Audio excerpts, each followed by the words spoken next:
Hello friends, आपका मेरे channel learning with निकेतन में स्वागत है। और आज हम इस वीडियो में डेली ऑडियो सेशन का नेक्स्ट पार्ट करेंगे, जिसमें आज मैं आपको बताऊंगा शैवालों का वर्गीकरण। चलिए तो शुरू करते हैं। शैवालों का वर्गीकरण स्टार्ट करने से पहले हमें ये पता होना चाहिए कि ये किसने दिया था। तो देखिए, सबसे पहले शैवालों का जो विस्तृत और आधिकारिक वर्गीकरण था, एक वैज्ञानिक थे F.E. फ्रिश 1935 द्वारा प्रस्तुत किया गया था। और उन्होंने इसे कहाँ प्रस्तुत किया था? उनकी लिखी हुई एक पुस्तक थी जिसका नाम था the structure and reproduction of the algae. क्या नाम था पुस्तक का? The structure and reproduction of the algae. उन्होंने इस पुस्तक में इसे प्रकाशित किया था। जो ये वर्गीकरण था, इसकी मुख्यतः किसके बिहाफ पर थी? पिगमेंटेशन यानी कि वर्णकता, and nature of reserve food यानी कि संचित भोज्य पदार्थ की प्रकृति, तथा टाइप्स ऑफ फ्लैजिला यानी कि अगर हम बात करें कशाबिका के प्रकार के ऊपर आधारित थी इसका वर्गीकरण, शैवालों का वर्गीकरण। अब हम इनकी जो कुछ क्लासेज हैं वो मैं आपको बताऊंगा, उसके बाद मैं इन्हें आपको डिटेल में बताऊंगा। तो इसकी क्लासेज हैं chlorophyceae, class xanthophyceae, class bacillariophyceae, class euglenophyceae, class लियोफाइसी, class rhodophyceae, class cyanophyceae. Okay, अब हम इसके स्केप करेंगे नेक्स्ट पार्ट पर, जो इसका डिटेल में मैं ये सारी क्लासेस आपको बताऊंगा। वर्ग क्लोरोफाइसी या हरे शैवाल। देखिए, क्लोरोफाइसी जो है ना, हम हरे शैवाल भी कहते हैं। एक क्वेश्चन तो आपका यहीं से क्लियर हो गया। और इनके अब कुछ हम मेन पॉइंट्स देखते हैं। तो ये स्वच्छ जल में निवास करते हैं यानी कि साफ पानी में। कुछ जातियां नमस्थलीय आवास भी दर्शाती हैं। ये शैवाल हरे रंग के होते हैं। क्यों होते हैं हरे रंग के? क्योंकि इनका जो हरित लवक होता है उसमें मुख्य वर्णक पर्णहरिम ए बी एवं कैरोटीनॉइड्स पाए जाते हैं। भोजन मंड के रूप में संग्रहित किया जाता है यानी स्टार्च जिसे कहते हैं। कोशिका भित्ति सेलुलोज से निर्मित होती है। और जो इसमें लैंगिक जनन होता है वो समयुग्मक, असमयुग्मक तथा विषमयुग्मक प्रकार का पाया जाता है।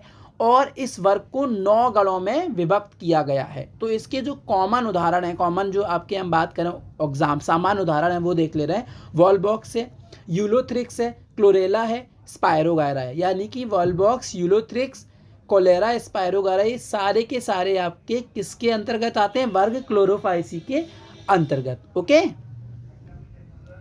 अब हम देखेंगे आपके दूसरा वर्ग यानी कि सेकेंड क्लास, ज़ैंथोफाइसी। क्लास ज़ैंथोफाइसी, वर्ग ज़ैंथोफाइसी। इसका जो मुख्य वर्णक है पर्णहरिम ए, ई और बीटा कैरोटीन व ज़ैंथोफिल की उपस्थिति के कारण हरे पीले रंग के तथा क्रेमेटोफोर पायरिनॉइड्स रहित होते हैं। संचित भोजन तेल एवं ल्यूकोसिन होता है। कशाबिकाएं यानी फ्लैजिला 2 असमान लंबाई की होती हैं, जिसमें छोटी कशाबिका प्रतोप तथा बड़ी कूर्च होती है। कोशिका भित्ति में पैक्टिन पदार्थों की आवश्यकता होती है।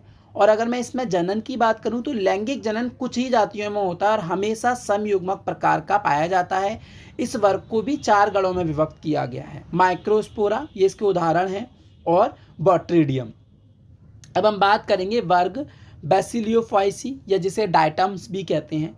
ये पीत या सुनहरे भूरे शैवाल हैं, जिन्हें मुख्य वर्णक पर्णहरिम ए, सी तथा फ्यूकोजैंथिन, डाइजैंथिन, डाइएडिनोजैंथिन पाए जाते हैं। क्रोमेटोफोर में पायरेनॉइड उपस्थित होता है। संचित भोजन वसा एवं वॉल्यूटिन के रूप में पाया जाता है। कोशिका भित्ति सेलुलोज एवं सिलिका युक्त होती है, जो 2 समान भागों में बटी होती है तथा बहुत ही सजावटी दिखती है। ठीक है, डायटम्स जो मैंने आपको बताया।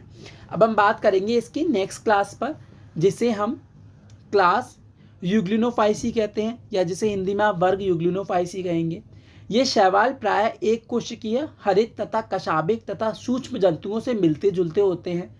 इसमें मुख्य वर्णक पर्णहरिम होता है। संचित भोजन के रूप में पैरामाइलम मिलता है। जनन विखंडन कोशिका विभाजन द्वारा होता है।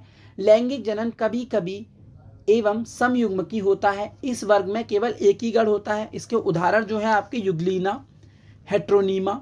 ठीक है, अब हम बात करेंगे आपके नेक्स्ट क्लास की, जो है आपके क्लास फियोफाइसी। ठीक है, वर्ग फियोफाइसी जिसे भूरे शैवाल भी कहते हैं।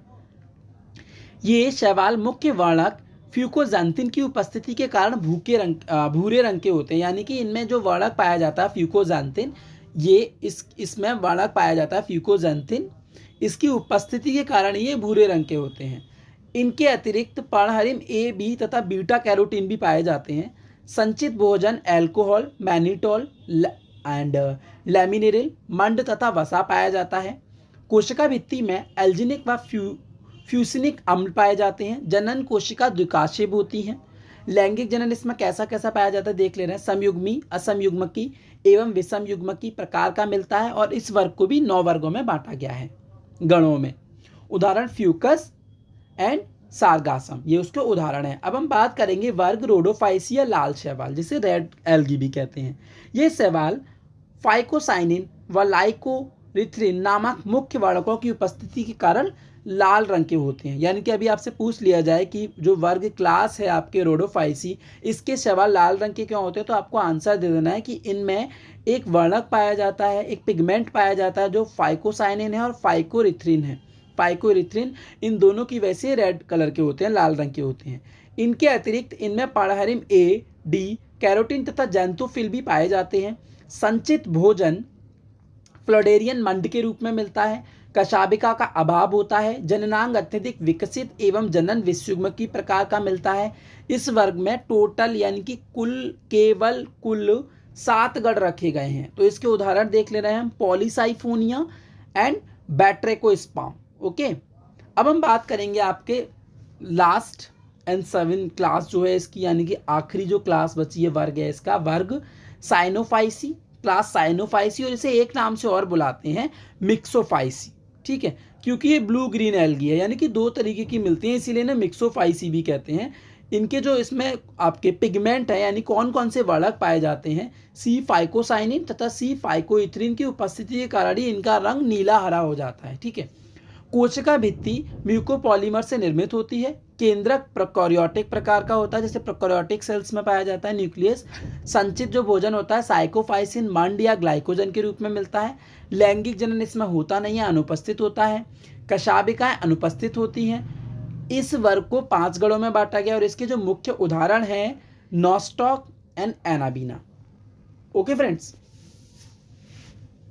तो आई होप आपको ये ऑडियो सेशन अच्छा लगा होगा, जिसमें मैंने आपको शैवालों का वर्गीकरण बताया। ठीक है, आप इसे 1 से 2 बार सुन लेंगे, आपने पढ़ रखा होगा, नोट्स बना रखे को सुन लेंगे तो आपको सारे के सारे डाउट्स क्लियर हो जाएंगे। अब हम आपके नेक्स्ट वीडियो में मिलेंगे, जिसमें मैं आपको शैवालों का महत्व बताऊंगा, लेकिन उससे पहले मैं आपको इनमें से कोई भी एक एग्जाम्पल उठा के बता दूंगा, उसका थोड़ा सा बेसिक कि किस तरीके से उसका वर्गीकरण है, कैसे प्रकृति एवं आवास है, कैसे संरचना है जीवन की, कैसे प्रजनन होता है। ठीक है, ये मैं आपको बताऊंगा। तो अब हम नेक्स्ट वीडियो में मिलेंगे। तो फ्रेंड्स, अगर आपको वीडियो पसंद आया तो प्लीज़ इसे लाइक करिए और अपने फ्रेंड्स के साथ शेयर करिए, अपने स्टडी ग्रुप्स में शेयर करिए, जिससे आपके साथ साथ साथ उन्हें भी फ़ायदा हो। और उसके बिहाफ पर आप मेरे साथ मेरे टेलीग्राम चैनल पर भी जुड़ सकते हैं, जिसका लिंक मैंने नीचे डिस्क्रिप्शन बॉक्स में दे रखा है।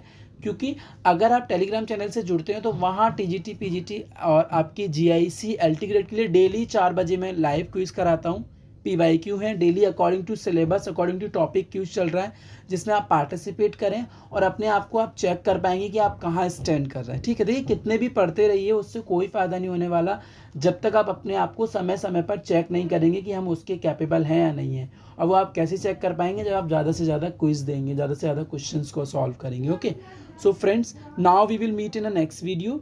अगर आपको मेरा चैनल अच्छा लगा है तो प्लीज़ इसे सब्सक्राइब कर लीजिए, अगर आपने अभी तक सब्सक्राइब नहीं किया है, और बेल आइकन को तो ज़रूर प्रेस कर लीजिए, जिससे कि आपको मेरी न्यू वीडियोज़ के नोटिफिकेशन सबसे पहले मिले।